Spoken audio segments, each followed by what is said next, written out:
বলো তো দেখি, পতাকায় মোদের কয়টি রং আছে? শিক্ষক এসে শুধালেন দেশে দ্বিতীয় শ্রেণীর কাছে। একসাথে মিলে সব ছেলে বলে চিৎকার করে জোরে, তিনটি বর্ণ রয়েছে লাগানো জাতীয় পতাকা জুড়ে। শ্রেণীর পিছনে বেঞ্চের কোণে শিশু ছিল এক বসে, পতাকার মাঝে পাঁচটি রং আছে। বলল সে মৃদু ভাষে, কথা তার শুনে বাকি শিশুগণে শেখায় লুটোপুটি।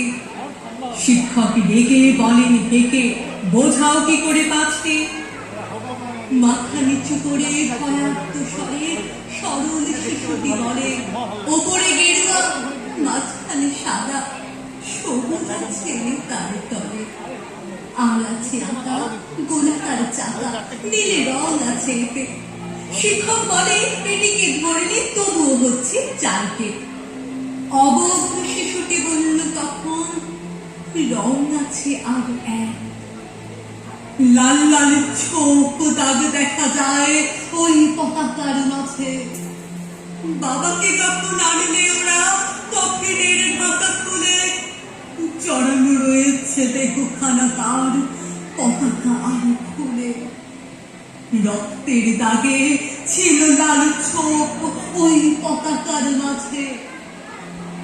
এ নিয়ে মোট হলো পাঁচটি, এবারে তো ঠিক আছে।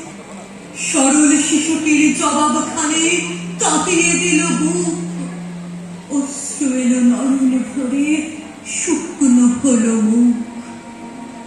আজও যারা দেশের জন্য করছে বলিদান, স্বাধীনতার শহীদ সম তাদের অমর প্রাণ।